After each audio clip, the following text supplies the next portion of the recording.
हर साल जब सर्दियां आती है तब एक स्क्रिप्ट अपने आप चालू हो जाती है। एक तय नैरेटिव, एक तय बहस और एक तय विलेन। और इस बार भी वही सवाल पूछा गया। इस साल दिवाली को प्रदूषण के लिए कैसे दोष नहीं दिया जा रहा?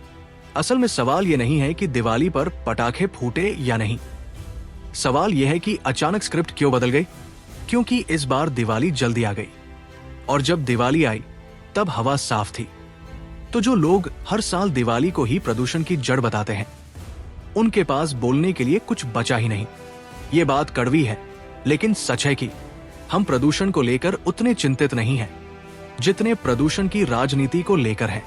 अगर सच में सिर्फ दिवाली ही समस्या होती तो पूरा देश एक साथ जहरीली हवा में सांस ले रहा होता। लेकिन हकीकत यह है कि उसी समय मुंबई जैसे शहरों में आसमान साफ दिख रहा था, दूर दूर तक पहाड़ नजर आ रहे थे और एयर क्वालिटी इतनी बेहतर थी कि मौसम बताने वाले ऐप्स खुद बाहर टहलने की सलाह दे रहे थे। यह मुद्दा दिल्ली बना मुंबई का नहीं है।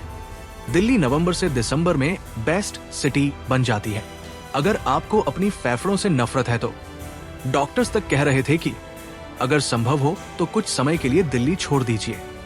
ये कोई मजाक नहीं है, ये एक पब्लिक हेल्थ इमरजेंसी है। लेकिन अजीब बात यह है कि सब लोग बातें कर रहे हैं, कोई समाधान की बात नहीं कर रहा। हर साल वीडियो बनते हैं, हर साल बहस होती है, हर साल गुस्सा निकलता है और फिर सब कुछ वैसा ही रह जाता है। क्यों? क्योंकि प्रदूषण किसी जाति, धर्म या पार्टी को नहीं बांटता। ये सबको बराबर नुकसान पहुंचाता है और शायद इसी वजह से कोई इसे गंभीरता से लेना नहीं चाहता। आज जरूरत है इमोशन नहीं बल्कि सॉल्यूशन की। अगर हम हेडलाइंस देखें तो खुद कहानी साफ हो जाती है। कभी कहा जाता है पराली जलाने से दिल्ली की हवा और खराब हुई, कभी पढ़ते हैं पंजाब, हरियाणा और उत्तर भारत में खेतों में आग। सैटेलाइट इमेजेस दिखाती है कि पंजाब, हरियाणा, उत्तर प्रदेश, राजस्थान, मध्य प्रदेश, लगभग हर जगह पराली जलाई जा रही है। इतना ही नहीं, हवाओं के साथ पाकिस्तान में होने वाली पराली जलाने का असर भी भारत की हवा में घुल जाता है। और अगर आपको लगता है कि सैटेलाइट सब कुछ देख लेता है तो आप गलत है। किसान जानते हैं कि सैटेलाइट किस समय ऊपर से गुजरता है, इसलिए आग उस समय जलाई जाती है जब सैटेलाइट देख ही न सके। यानी समस्या सिर्फ दिखती नहीं, छुपाई भी जाती है। अब सवाल उठता है, इतनी मेहनत क्यों? क्योंकि पूरा सिस्टम धान पर टिका हुआ है। एक ऐसी फसल जो पानी भी खत्म करती है, मिट्टी भी खराब करती है और हवा को भी जहरीला बनाती है। हर साल करीब 2 लाख करोड़ रुपए इस सिस्टम को चलाने में खर्च होते हैं। सब्सिडी, खरीद, भंडारण, सब कुछ। लेकिन विडंबना यह है कि यही चावल जब विदेश जाता है तो कई बार रिजेक्ट हो जाता है, क्योंकि उसमें जरूरत से ज्यादा केमिकल्स, कीटनाशक और उर्वरक इस्तेमाल किए जाते हैं। यानी जिस फसल के लिए हम अपनी हवा, पानी और मिट्टी कुर्बान कर रहे हैं, वही फसल गुणवत्ता में भी सवालों के घेरे में है। और इस पूरी प्रक्रिया का सबसे बड़ा नुकसान किसका होता है? किसान का। पराली जलाने से मिट्टी का तापमान बढ़ जाता है, मिट्टी के अंदर मौजूद सूक्ष्म जीव मर जाते हैं, लंबे समय में खेत की उर्वरता घट जाती है। तो पराली जलाने की आलोचना किसान के खिलाफ नहीं है, ये किसान के भविष्य को बचाने की बात है। सरकारें भी मान चुकी है कि इंफ्रास्ट्रक्चर की कमी है। हर साल करोड़ों टन पराली के लिए मैनेजमेंट सिस्टम ही नहीं है। जब समाधान मौजूद है, जैसे बायो एंजाइम, जैसे ऑर्गेनिक खाद के मॉडल, तो सवाल यह है कि इन पर खुलकर चर्चा क्यों नहीं होती? क्योंकि जैसे ही पराली जलाने की बात होती है, वोट बैंक सामने आ जाता है और यहीं पर प्रदूषण खत्म होता है, राजनीति शुरू हो जाती है। आज जरूरत है ये मानने की कि समस्या है, और जब तक समस्या को स्वीकार नहीं किया जाएगा तब तक कोई समाधान नहीं निकलेगा। अब जब पराली और खेती की बात हो चुकी है तो अगला बड़ा सवाल आता है, शहरों के अंदर क्या हो रहा है? क्योंकि अगर कोई ये सोचता है कि दिल्ली का प्रदूषण सिर्फ बाहर से आता है तो ये आधी सच्चाई है। हकीकत ये है कि दिल्ली अपनी हवा को खुद भी जहरीला बनाती है। आंकड़े साफ कहते हैं कि दिल्ली के कुल प्रदूषण का करीब 1/4 हिस्सा सिर्फ गाड़ियों से आता है। यानी अगर कल से सारी पराली जलना बंद भी हो जाए तो भी हमारी सड़कों पर चल रही गाड़ियां हवा को खराब करती रहेंगी। अब सवाल उठता है, इतनी गाड़ियां आई कहां से? हर साल लाखों नई प्राइवेट गाड़ियां दिल्ली की सड़कों पर उतरती हैं और मजेदार बात यह है कि जैसे जैसे टैक्स कम होते हैं वैसे वैसे गाड़ियां और बढ़ती जाती हैं। आज प्राइवेट व्हीकल सिर्फ जरूरत नहीं, स्टेटस सिंबल बन चुका है। लोग ये नहीं सोचते कि पब्लिक ट्रांसपोर्ट इस्तेमाल करना बेहतर है, लोग ये सोचते हैं कि मेरी अपनी गाड़ी होनी चाहिए।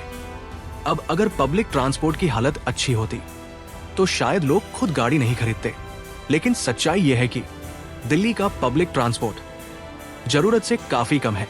सालों पहले सुप्रीम कोर्ट ने कहा था कि दिल्ली को 10,000 बसों की जरूरत है, लेकिन आज भी बसों की संख्या इससे काफी कम है। सोचिए, एक अच्छी बस सड़क से कितनी गाड़ियां हटा सकती है, कितना ट्रैफिक कम कर सकती है और कितना प्रदूषण घटा सकती है। लेकिन बसें बढ़ाने पर कोई उतना ध्यान नहीं देता जितना नई सड़कों और फ्लाईओवर पर देता है, क्योंकि सड़क बनाना दिखता है, बस सिस्टम सुधारना दिखता नहीं।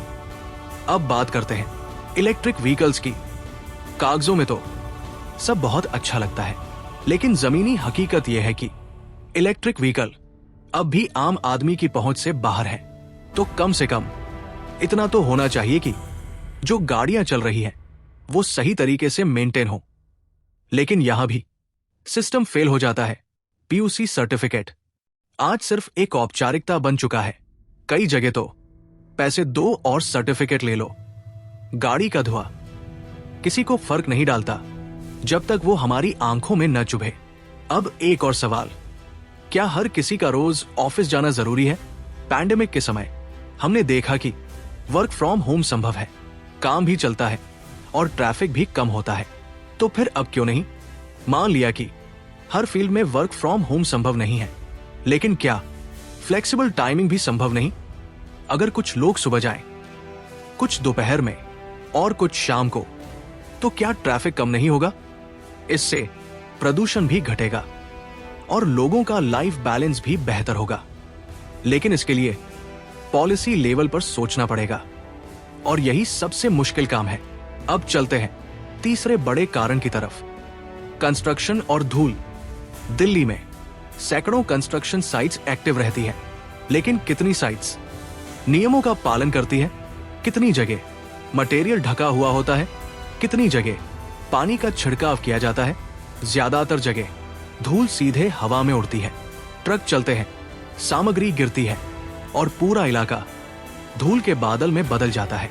ये कोई रॉकेट साइंस नहीं है। सॉल्यूशन बहुत सिंपल है, ट्रक को ढकना, साइड को कवर करना, डस्ट कंट्रोल करना। लेकिन ऐसा करने में थोड़ा खर्च आता है और जब खर्च आता है तो नियम नजरअंदाज हो जाते हैं। अब सोचिए, ये धूल कहां जाती है? ये हमारे घरों में जाती है, हमारी फेफड़ों में जाती है और धीरे धीरे हमारी सेहत खराब करती है। और जब ये धूल कचरे के साथ मिल जाती है तो एक और समस्या पैदा होती है। दिल्ली के लैंडफिल्स, कचरा अलग नहीं किया जाता, गीला, सूखा, खतरनाक, सब एक साथ। फिर क्या होता है? कचरे में आग लगती है, धुआं उठता है और हवा और जहरीली हो जाती है। जबकि कंपोस्टिंग एक बेहद आसान समाधान है, छोटे घरों में भी संभव है। अगर आर्मी कर सकती है तो हम क्यों नहीं? हर घर से अगर सिर्फ गीला कचरा कम हो जाए तो लैंडफिल्स पर दबाव अपने आप घट जाएगा। लेकिन फिर वही बात, इच्छा शक्ति। पार्ट 2 का सार यही है कि दिल्ली का प्रदूषण सिर्फ एक कारण से नहीं है, यह सिस्टम की असफलता है। गाड़ियां, traffic, public transport, office culture, construction और कचरा सब एक दूसरे से जुड़े हुए हैं। अगले पार्ट में हम बात करेंगे बिजली, कोयला, ढाबे, घरेलू ईंधन और पावर प्लांट्स की, यानी उन चीजों की जो दिखती कम है लेकिन नुकसान सबसे ज्यादा करती है। अब तक हमने उन वजहों की बात की जो हमें रोज दिखाई देती है, खेतों में आग, सड़कों पर ट्रैफिक और कंस्ट्रक्शन की धूल।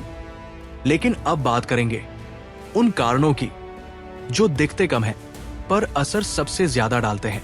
सबसे पहले बिजली। भारत में जब भी बिजली की बात होती है तो एक शब्द अपने आप सामने आ जाता है, कोयला। हमारी ज्यादातर बिजली आज भी कोयले से बनती है। और समस्या ये नहीं है कि कोयला इस्तेमाल हो रहा है, समस्या ये है कि जिस तरह से हो रहा है वो बेहद गंदा और खतरनाक है।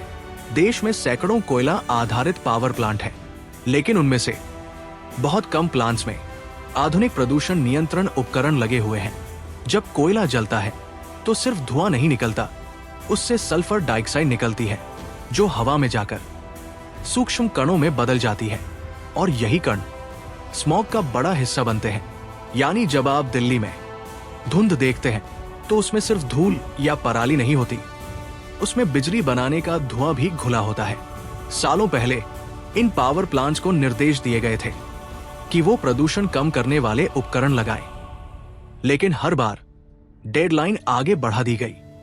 कभी कहा गया बिजली बंद हो जाएगी, कभी कहा गया प्लांट बंद करना पड़ेगा, और फिर वही पुरानी कहानी, तारीख पर तारीख। यहां सवाल सीधा है, क्या हमें सस्ती बिजली चाहिए या साफ हवा? क्योंकि सच्चाई यह है कि दोनों एक साथ पाना आसान नहीं है। अब चलते हैं एक और बड़े लेकिन अनदेखे स्रोत की तरफ, ढाबे, होटल और रेस्टोरेंट।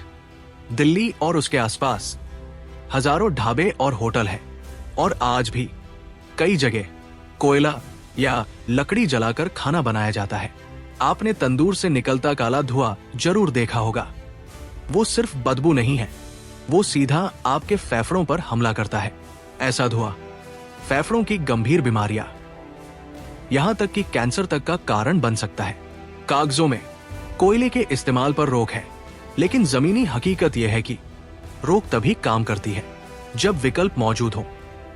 हम भारतीय इस मामले में बहुत क्रिएटिव है। अगर कोयला बैन हुआ तो लकड़ी जला लेंगे, अगर लकड़ी बैन हुई तो कुछ और खोज लेंगे। यानी समस्या ईंधन की नहीं, सोच की है। अब बात करते हैं घरों के अंदर होने वाले प्रदूषण की।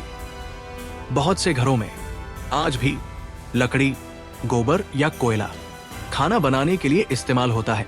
ऐसा नहीं है कि एलपीजी सिलेंडर नहीं पहुंचे हैं, लेकिन कई जगह लोग सिलेंडर को घरेलू इस्तेमाल की जगह कमर्शियल काम में लगाने लगे।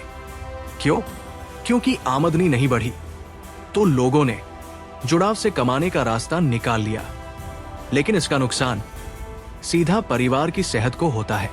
घर के अंदर का धुआं बच्चों, महिलाओं और बुजुर्गों के लिए सबसे ज्यादा खतरनाक होता है।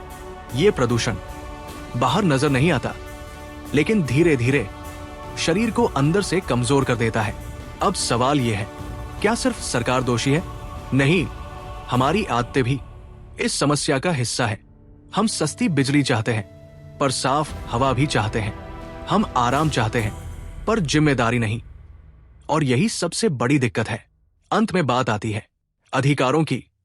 साफ हवा, साफ पानी और शुद्ध खाना, ये कोई लग्जरी नहीं है, ये बुनियादी अधिकार है। लेकिन अफसोस की बात यह है कि हमें हर साल इनके लिए लड़ना पड़ता है। हर साल वही गुस्सा, वही बहस और वही नतीजा। कुछ नहीं बदलता क्योंकि हम स्थायी समाधान नहीं चाहते, हम सिर्फ अस्थायी गुस्सा निकालना चाहते हैं। अब आखिरी पार्ट में हम सबसे बड़े सवाल पर आएंगे। क्या दिल्ली को राजधानी बने रहना चाहिए? क्या कठोर फैसले लेने का समय आ चुका है? और आखिर आम आदमी क्या कर सकता है? अब तक हम प्रदूषण के लगभग हर बड़े कारण पर बात कर चुके हैं। खेती, गाड़ियां, कंस्ट्रक्शन, कचरा, बिजली, घरेलू ईंधन। अब सवाल ये नहीं है कि समस्या क्या है, सवाल ये है कि हम क्या करने को तैयार हैं। क्योंकि सॉल्यूशंस की कमी नहीं है, कमी है फैसले लेने की हिम्मत की। हर साल जब दिल्ली की हवा जहरीली होती है तो अचानक कुछ नए आइडियाज सामने आते हैं। क्लाउड सीडिंग करवा दो, एंटी स्मॉग मशीन लगा दो, ऑड इवन लागू कर दो, कुछ दिनों के लिए स्कूल बंद कर दो। ये सारे उपाय ऐसे हैं जैसे गंभीर बीमारी में सिर्फ पेन किलर खा लेना। दर्द थोड़ी देर के लिए कम हो जाता है, लेकिन बीमारी अंदर ही अंदर बढ़ती रहती है। अब एक बहुत असहज सवाल पूछते हैं, क्या दिल्ली को राजधानी बने रहना चाहिए? ये सवाल देशद्रोह नहीं है, ये एक प्रैक्टिकल सवाल है। दिल्ली एक लैंडलॉक्ड शहर है, चारों तरफ से बंद, हवाओं का बहाव सीमित, जनसंख्या का दबाव लगातार बढ़ता हुआ। हर विदेशी मेहमान सबसे पहले दिल्ली ही आता है और जो पहली तस्वीर वो देखता है वही भारत की छवि बन जाती है। अब खुद से पूछिए, अगर किसी देश की राजधानी ही स्मॉग में डूबी हो तो दुनिया उस देश को कितनी गंभीरता से लेगी। हम कहते हैं भारतीयों के खिलाफ रेसिज्म बढ़ रहा है, लेकिन एक वजह यह भी है कि लोग सोचते हैं जो अपने पर्यावरण का ध्यान नहीं रख सकता वो खुद का सम्मान कैसे करेगा। ये बात कड़वी है, लेकिन पूरी तरह गलत नहीं। पर्यटन का उदाहरण ही ले लीजिए। भारत में देखने को बहुत कुछ है, इतिहास, संस्कृति, प्रकृति, सब। फिर भी टूरिस्ट कम आते हैं। क्यों? क्योंकि प्रदूषण डराता है। अब मान लीजिए कल सरकार कहती है दिल्ली अब राजधानी नहीं रहेगी। क्या ये आसान होगा? नहीं। क्या ये जरूरी है? शायद, क्योंकि जब समस्या कंट्रोल से बाहर चली जाए तो कभी कभी सबसे बड़ा फैसला ही सबसे सही फैसला होता है। अब एक और मुद्दा, कठोर कार्रवाई। हम हमेशा कहते हैं गरीब किसान को सजा मत दो, छोटे दुकानदार पर जुर्माना मत लगाओ, आम आदमी को परेशान मत करो। लेकिन इसका नतीजा क्या हुआ? जो नियम मानता है वही नुकसान उठाता है और जो नियम तोड़ता है वही फायदे में रहता है। अगर कोई बार बार पराली जलाता है तो सब्सिडी पर सवाल उठना चाहिए। अगर कोई प्रदूषण फैलाने वाला ईंधन इस्तेमाल करता है तो उसे विकल्प अपनाने के लिए मजबूर किया जाना चाहिए। ये बातें कठोर लगती हैं और सच कहें तो है भी, लेकिन बिना शक्ति के कोई सिस्टम नहीं चलता। अब आखिरी और सबसे जरूरी सवाल, आम आदमी क्या कर सकता है? क्योंकि हर बार सरकार को दोष देना सबसे आसान काम है। हम क्या कर सकते हैं? क्या हम पब्लिक ट्रांसपोर्ट को अपनाने को तैयार हैं? क्या हम कचरा अलग करने की आदत डाल सकते हैं? क्या हम घर में होने वाले प्रदूषण पर ध्यान दे सकते हैं? क्या हम सिर्फ गुस्सा नहीं बल्कि सही सवाल पूछ सकते हैं? बदलाव ऊपर से नीचे नहीं आता, बदलाव नीचे से ऊपर जाता है। जब लोग सवाल पूछते हैं तभी पॉलिसी बदलती है। आज हमें प्रदूषण को एक सीजनल इश्यू की तरह नहीं बल्कि सर्वाइवल इश्यू की तरह देखना होगा। अगर हम 2047 तक एक विकसित देश बनना चाहते हैं तो हमें सबसे पहले सांस लेने लायक देश बनना होगा। क्लाउड सीडिंग करनी हो, करो। एंटी स्मॉग मशीन लगानी हो, लगाओ। गाड़ियां बैन करनी हो, उस पर भी सोचो। राजधानी बदलनी हो, उस पर भी खुली बहस करो। जो भी करना है, लेकिन कुछ तो करो, क्योंकि हर साल वही हालात, वही बहस और वही नतीजा अब बर्दाश्त के बाहर है। इन वीडियो का मकसद किसी को दोषी ठहराना नहीं है, मकसद है दिशा सही करना। अगर आप यहां तक पहुंचे हैं तो इसका मतलब है कि आप सच में इस मुद्दे को लेकर गंभीर हैं। अगर आपको लगता है कि ऐसी बातचीत ज्यादा लोगों तक पहुंचनी चाहिए तो इस चैनल को सब्सक्राइब कीजिए, वीडियो को शेयर कीजिए और कमेंट में बताइए आपके हिसाब से सबसे जरूरी कदम क्या होना चाहिए। क्योंकि जब तक हम बात नहीं करेंगे तब तक कुछ बदलेगा नहीं। धन्यवाद।